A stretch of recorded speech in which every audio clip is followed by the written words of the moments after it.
Hey everyone, welcome to today's video. Welcome to the Video Game Fight School channel. I'm Gamey Daddy, content creator on the Gamey Daddy channel. Welcome to the Video Game Fight School channel. This is a channel dedicated to talking about Batman, talking about a lot of the comic book themes from the perspective of the video game scene. And today you're on an episode of a walk through Batman Arkham City, where I'm walking through this game, playing it with a Marvel fan who's Fat Ninja DM and a co-host who will be commenting on the game and what he sees. And my goal at the end of the day is hopefully we can add a new Batman fan to the ranks. Now, Mr. Fat Ninja also appreciates the Batman universe. It's not like he's an anti-Batman. I mean, everybody in a sense does. But, this is a very interesting way to look at this game from another perspective, which, in my opinion, my own perspective is getting shapen more and more since we've started this series. So, Mr. Fat Ninja, go ahead and introduce yourself to those who are just joining us for the first time. All right, what's going on, everybody? I'm Fat Ninja DM, social enlightenment through positive gaming here. Uh, D&D player and DM on and off for 23 years.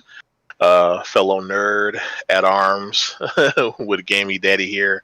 And I'm just really, still, once again, even though we've done several of these episodes, I still get excited when we get ready to do this recording because it's just really cool to have a like-minded, highly intelligent person to play this game with and just talk about it and just just frankly nerd out about this stuff and have some fun. So once again, honor and a privilege, and let's get into some nerddom. Alrighty. So we started out this game with Bruce Wayne. Then we transitioned to Batman. Then we see Catwoman in a bind. We go find the Joker, which leads us through clues to go find the Joker. And then all of a sudden, we find ourselves chasing the Penguin. What have they done? Tell us, Mr. Fat Ninja. What do you think they've done? Well, like I said in one of the recent episodes, it's like dropping the breadcrumbs in the right place to get you to go in the right direction. And in role-playing games, you would probably hear a term, if you played anything like Dungeons and Dragons or Pathfinder, is a term called railroading. And what that means is the dungeon master or the teller of the story is forcing you in a certain direction. But here in this aspect here, you're really not being railroaded because you already know what's coming up at the end. You're going to have to fight a particular thing to do a particular thing.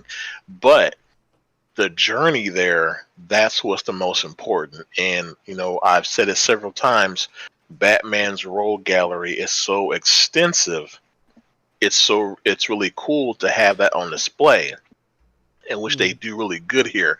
So, yes, you know the end game. You already know it, but the journey getting there, that's the most exciting part because now you get to see all these varying villains. And even in the Arkham universe here in the game, you get to see different locales. So you're not just always on all these big, gigantic skyscrapers.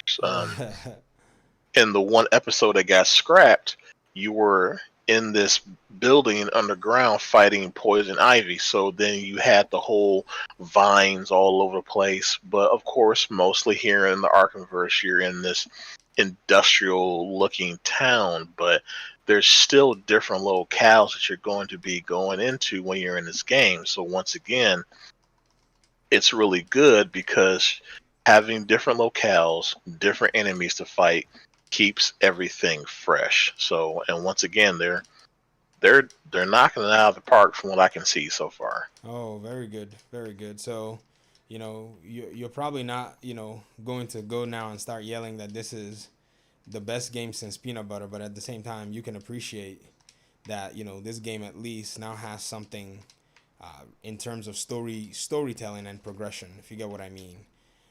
And for those of you who are probably wondering why I stood on the railing there, the controller's battery died.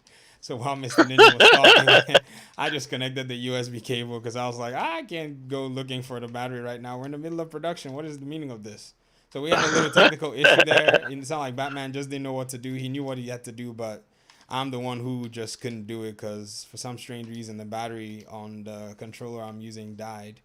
And that's why they always recommend that you play with the mouse and keyboard if you're playing on a PC because you don't have to worry too much about those little things. But it's resolved. We're beating on these guys right now, and the progression pretty much, scales to the point where you as Batman, you have to follow these breadcrumbs, as you said, Mister Fat Ninja, that there are these breadcrumbs that the developers have set, and you follow them very intricately because they will lead you to exactly where it is they want to lead you. But what's even the fun part is they lead you to an exploration of the villains, the rogue gallery, and not only the rogue gallery, the anti, heroes as well too have their own drama between all of them, and you already saw it with Catwoman and Poison Ivy. Now that footage, yes, we scrapped the episode because we had some major technical difficulties. But for those of you who've played this game before, you understand what I'm saying. And so I guess we can give the developers a check mark for having achieved this quite seamlessly, which is basically taking you to different places just to explore the world of Arkham, explore the world of the game, and pretty much explore what all is going on. So that's very good. I would say that's very good that somebody who is not necessarily a Batman fan can appreciate that. So that's pretty interesting. All right, let me take these guys out. So far, what do you think about the setting, the scenery, setting, all those little things that I would say like the way you have the color grading, the shading, all of that from a design and from an environmental design perspective. Do you think they are? What do you think they're going for here?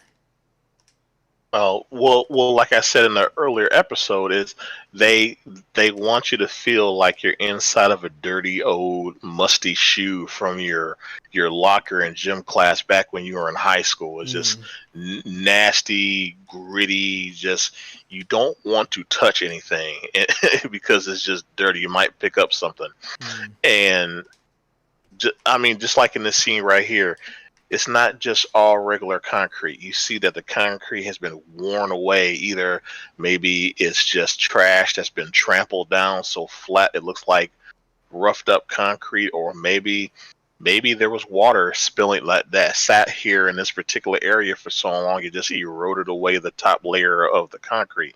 You really don't know, but just that little small part of detail, it just really just once again it puts you in this universe. It's like, wow, this is like really depressing, and you don't want to be here. If you had your choice, you would not want to be here. So definitely, they're definitely doing a good job because it's just really nasty. I mean, it's just flat out nasty. that's funny that you said that. That is just flat out nasty, and that means they're doing a good job. Which is interesting that they drive home their point very well. Arkham has basically gone to tank, from what we're seeing here, as a city itself, which it's so twisted and dark, and I think they want you to know and feel it.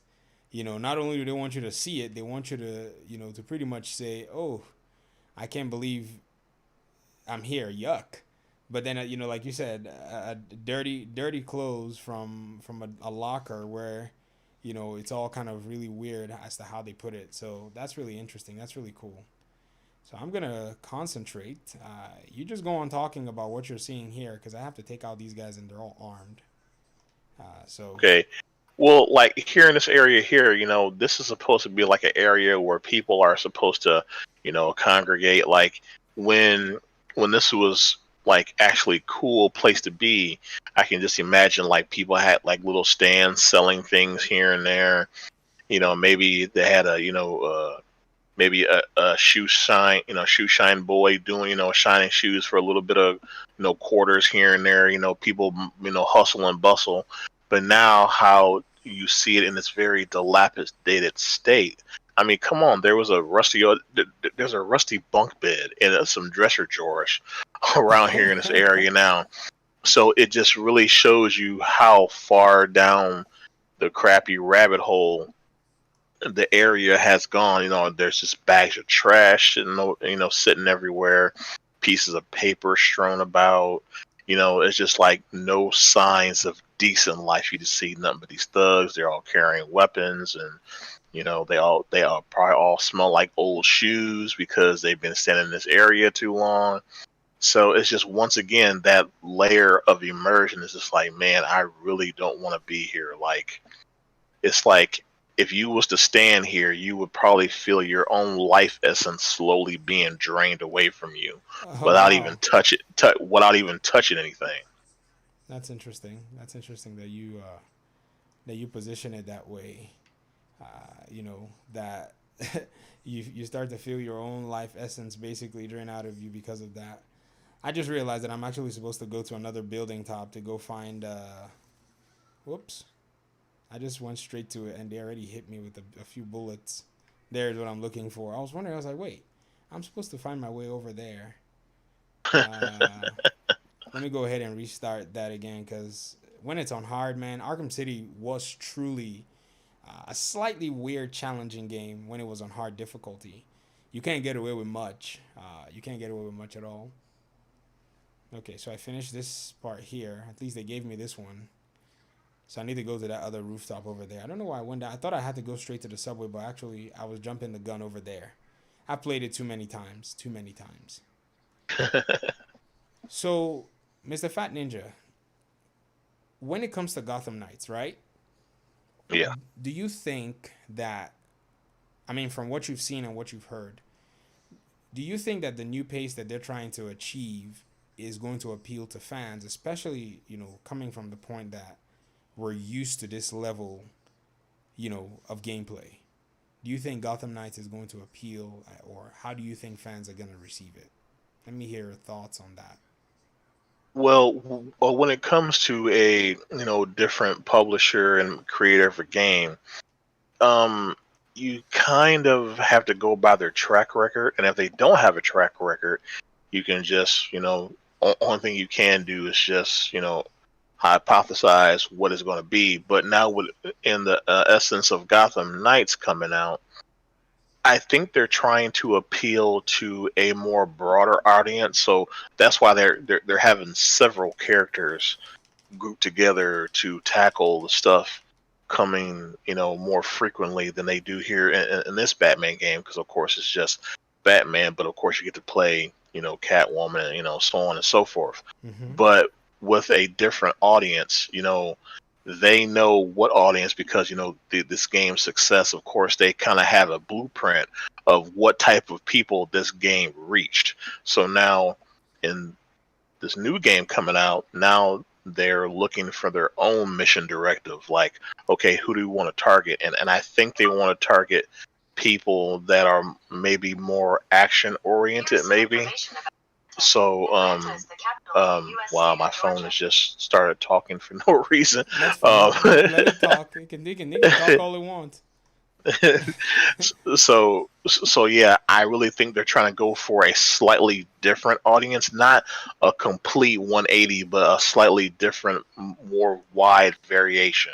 So once again, I'm just interested to see what's the true direction that they want to go as the game drops, and then upcoming DLC and stuff like that. So it's it's exciting not only from a fan standpoint of superheroes. It's also exciting, hey, this is another game to come into this vein of this universe.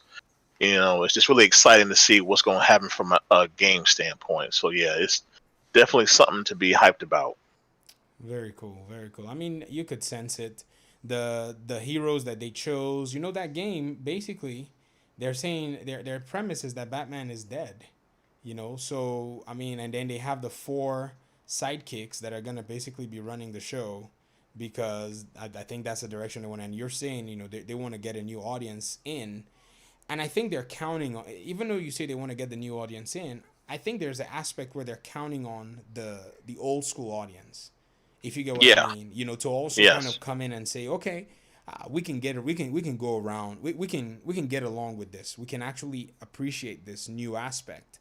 But then at the same time, the new audience who will probably, get the new appeal will also come into the community. So I think the way you said it is actually very good, because it's easy for us to stick with just the old stuff and not want any change. And we always have what they call, what somebody called in one of my comment sections when we're talking about a Division 2, which is called the prequel bias, which is where you're so biased about the prequel you can't really come around to the things that the sequel did well, because the prequel just kind of clouds your judgment. It kind of all you're thinking about is, oh, the prequel did this better. The sequel should have been exactly like the prequel. You get what I mean? So I think we have to consider the fact that it would be nice and better if more people joined and played the game and we had a more diverse audience, if you get what I mean. So I'm glad you mentioned that. Man, it's as if you're just answering all my questions, regarding these two games. And then another thing that you said was track record. Um, Yeah. Warner Brothers Montreal is making the Gotham Knights game. This game is made by Rocksteady, but they are sister studios under Warner Brothers Interactive Entertainment. That's the whole arm of Warner Brothers Publishing and stuff. And when it comes to track record, Warner Brothers Montreal has a track record, but it's only in delivering Arkham Origins, which is a game that I actually want us to kind of maybe do a little quick preview of. In the next few episodes, we're gonna just fire it up, and I'll just play through the very first few sequences and the boss fight, so that you can see that game in its own quality, and it will give you a sense of the people bringing Gotham Knights. It'll give you a sense of exactly who they are, if you get what I mean. So I'm glad you also mentioned track record as being something that's important, and what track record is going to be able to achieve in the grand scheme of things. So comment. Ooh, he just shot me. One shot. How did he know I was coming? Oh my gosh! And look, Penguin is now the guy standing over you, taunting you. The taunt. What do you think about the taunt? Let me know your thoughts about the taunt when you die and one of the villains taunts you. I love it because a lot of times you just say, you just simply say, game over, or you died, or wasted, or whatever. And it's not that it's not impersonal. It's just that's just the way they designed it. But you can they Rocksteady personalized it and they add that little extra bell and whistle to it, because yeah, they could have got away with that because it's standard, status quo. Okay, game over, you're dead, whatever. But having the villain taunt you, you know, it may be just me, but it makes it a little personal. It's like, you fat son of a so and so. You didn't do your stupid underpaid thugs did it. You ain't had nothing to do with it. So now when I get you, I'm gonna give you an extra punch. Like if it needs 21 punch to take you out, I'm gonna give you 22, just because. Oh my gosh. What you said is very, very true for what I think everybody would have felt in dealing with all the taunts. And, playing at a harder difficulty too, there's a little bit of a frustration that comes with it too. You know what I mean? Like, okay, I'm trying to beat this game at a Yeah. harder difficulty, and it feels like I'm not getting appreciated for my efforts. So, yes, that taunt is very personal.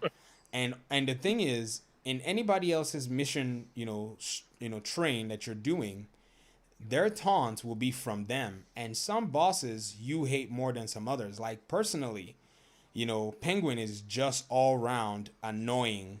So there's no way his taunt, is not gonna crawl under your skin. I mean, you just saw it just now. You just saw him and his really weird, caricature, and his stupid cigar that he's always holding, and his little cane, and that just that aggravates you, and it's like, dang it, Penguin is here trash talking me. So like you said, if it's gonna take 21 punches to get him, I'm gonna give him 22, just to satisfy my need to want to beat down on him a little bit more, if you get what I mean. So Yes. I think you feel the force of it. You feel the force of that. So that's pretty cool. This part is one part that I really hate playing, and playing on this difficulty too. Some days I'm tempted to just want to tune it down, but I think it makes you think more and not just brute force your way to finishing all encounters very easily. What I think games did back in the day was, if you played at a harder difficulty, you seem to get playtime from it more than anything else. You know what I mean? Like, let me say, rather than make the game 40 hours long, 60 hours long. That's what, what gamers determine as value these days. Oh, it's a 70-hour game. Now, if you're not playing an MMORPG and stuff like that, I think you can make a 25-hour game still good, a 30-hour game still good, and have all of the other, content to buttress it and, move the needle in terms of extra playtime. And this is how I think you do it in a very sneaky way, where harder difficulties make a difference for you to be able to say, okay, I'm not just gonna comb through this content. I'm gonna have to take my time. I'm forced to be more careful. I'm forced to calculate. Let me see. That guy was looking at me. He didn't see me. I better get out of there. Like everything is now higher stakes, and that's how you're going to gain more playtime in the game. So compared then in 2011 or 2009, sorry, when this game came out, to now, what do you think the gaming landscape is looking like? If this game was made today, what do you think the expectation will be in regard to playtime? Well, that's kind of a paradoxical question, because if this game wasn't around back then, the bar may have stayed where it was. Hmm. So looking at the game as it is now, I'm glad this game was made then, because like when this game dropped, and then people, not the initial reviews of this game, it was um the radiating reviews after the first 3 or 4 weeks, maybe month or so. They was like, this, the bar got raised so high. Like, I bet there were several games, because of course I can't remember off the top of my head, but I bet there were several games that got pushed back. Like, oh, okay, we're going to go into beta testing, or we're getting ready to release, and then this game dropped, and they were like, "Oh, hell no, we can't release this game right now. Look what this game is doing. No, no, back Oh. to Chauncey. You was getting ready to have about 2 weeks vacation. You know what? You got 2 days vacation. Make it work. I want your butt back in here on Tuesday." Oh my gosh, that is very interesting that you actually said that, because you know I tend to look at it from when the game was made then and what the industry is now. But I seem to also, like, I'm glad you pointed that out.